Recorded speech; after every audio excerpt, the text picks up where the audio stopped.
Hello, how are you? I am Joel, and today we are going to be talking about Mauga. Mauga is the Season 8 hero that will be coming out in that season, but we have been given a sneak peek by Blizzard because it is Blizzcon. Well, it was Blizzcon because this video is being uploaded on Tuesday, and Blizzcon happened in the weekend. So you can't play Mauga anymore, but Mauga came out temporarily for everyone. Everyone who owns Overwatch 2 could play the new tank hero, Mauga. And so I'm going to be going through each of the abilities and how he plays, what his counters might be, and basically how he'll impact the game, because I think his abilities, his kit, is actually really interesting. I actually really like it, and I'm interested to see how he'll actually interact with the game when he's added officially in Season 8. I have the screen here, the amazing training range with all the heroes at the bottom, and as you can see in the tank role, there is a little fellow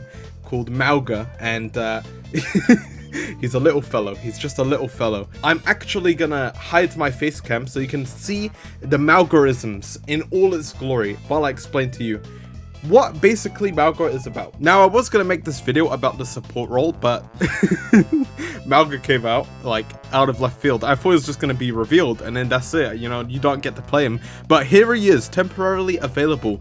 Hero temporarily available for 1 day, because at the time of making this, it's Saturday, day after he was actually released. So I played about one game of him, and I messed around with him in the training range, but sorry, the practice range. Apparently it's called practice range.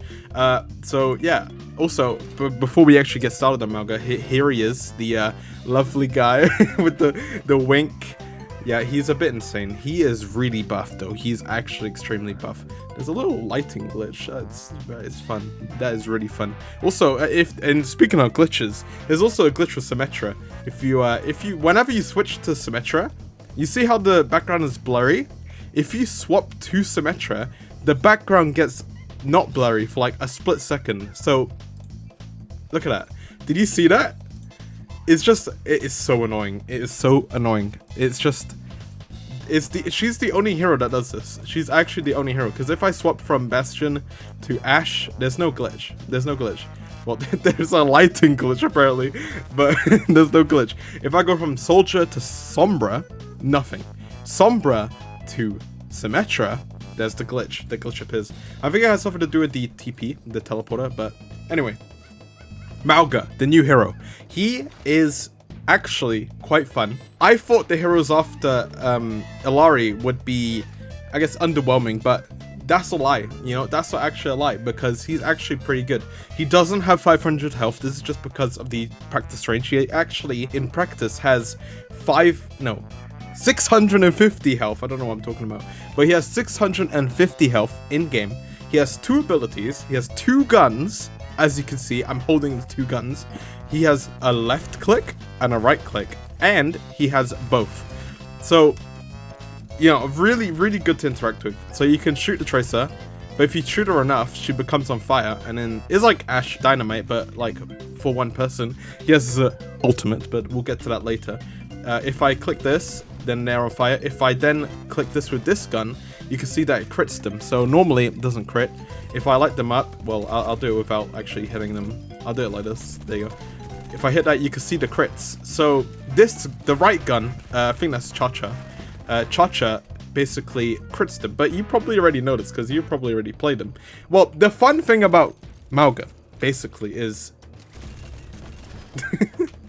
just alternating between them. That is just, I can see that being really fun. You see, just going like that. But of course, I think it uses double the amount of ammo that it usually would. So that's pretty interesting. Anyway, his guns, cool. You know, very cool, very, very cool.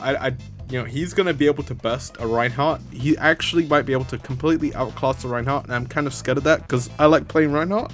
But his next ability, speaking of outclassing a Reinhardt, is his charge, and his charge is like that.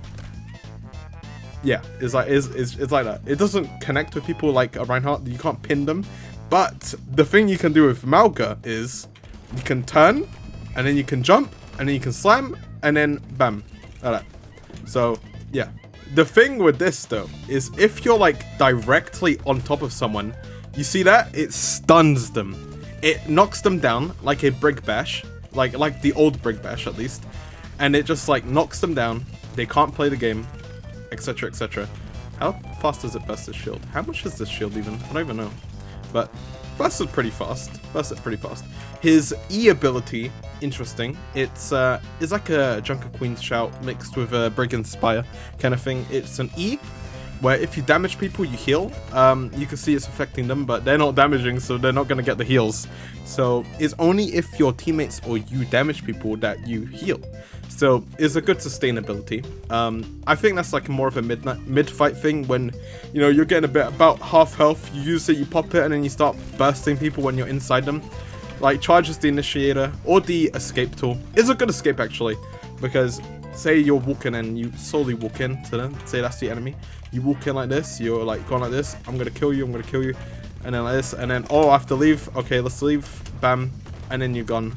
Or if you want to continue fighting, say I'm in the enemy's face, I'm like, yeah, but oh, I'm about half health, I go like this, and I'm like, yeah, I can sustain with this damage, yeah, and then I charge away, and then it's all good, and then he's gone, and then he's just gone. Now, his ultimate ability is,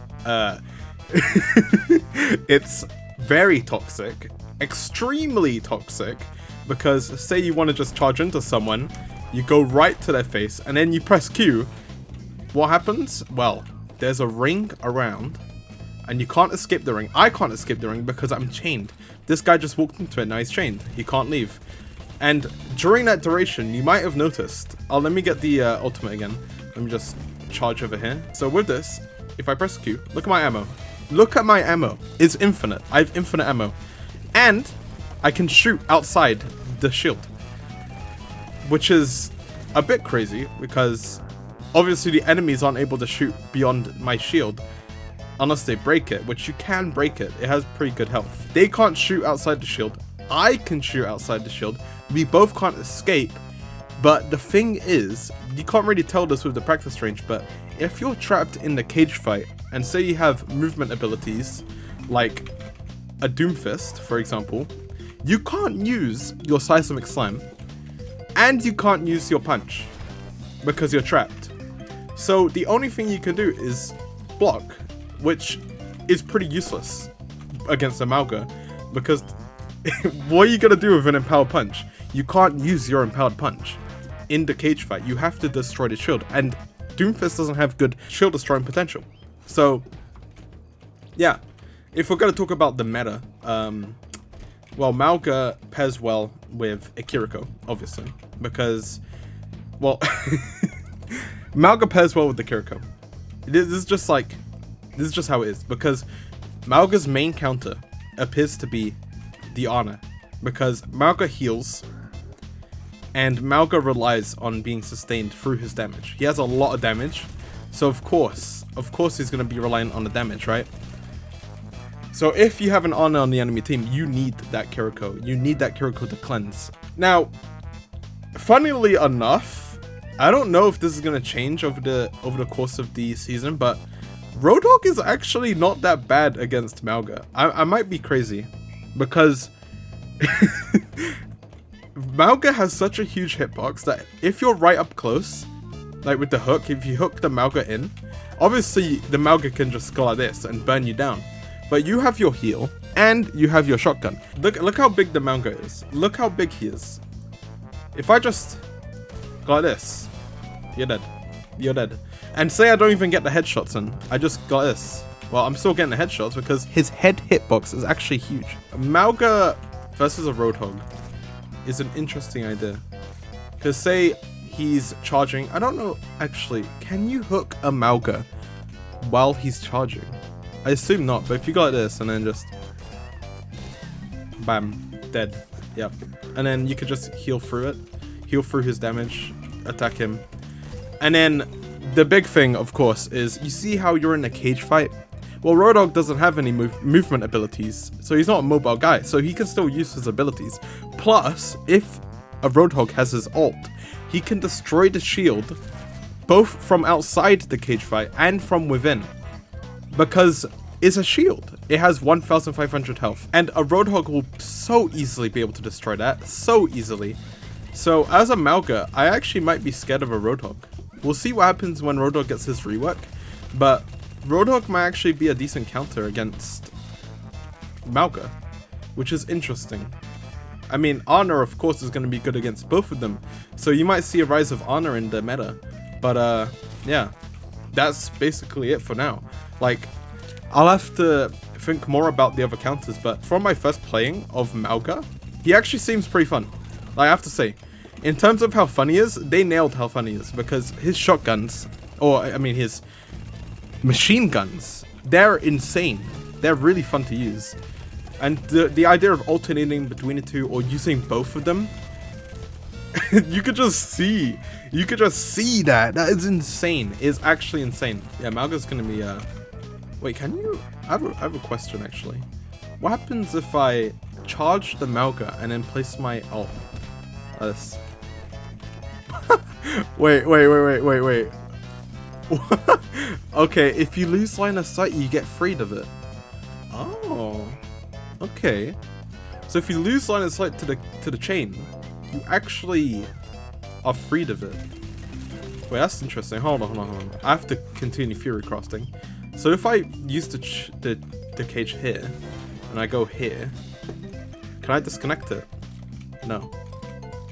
Intriguing. I don't know how that works. We'll find out more as Season 8 comes out. They might nerf him, they might buff him. I think the movement penalty might be a bit much because he doesn't really have much mobility outside of the charge. And the charge itself, like, you can still get damaged while charging. That's the good thing. You can still get damaged while charging. And Mauga is quite vulnerable to poke. So, yeah, we'll see what happens. I can see him basically being countered in the same way that, say, a Reinhardt gets countered, except Mauga has more kill potential with his machine guns, but yeah, we'll see what happens. We'll see what happens in Season 8. So far, I like Mauga. His design is insane. His gameplay is insane. Everything about him is insane. So, yeah, that's it, basically. Thanks for coming. Yeah, I'll see you in the next video.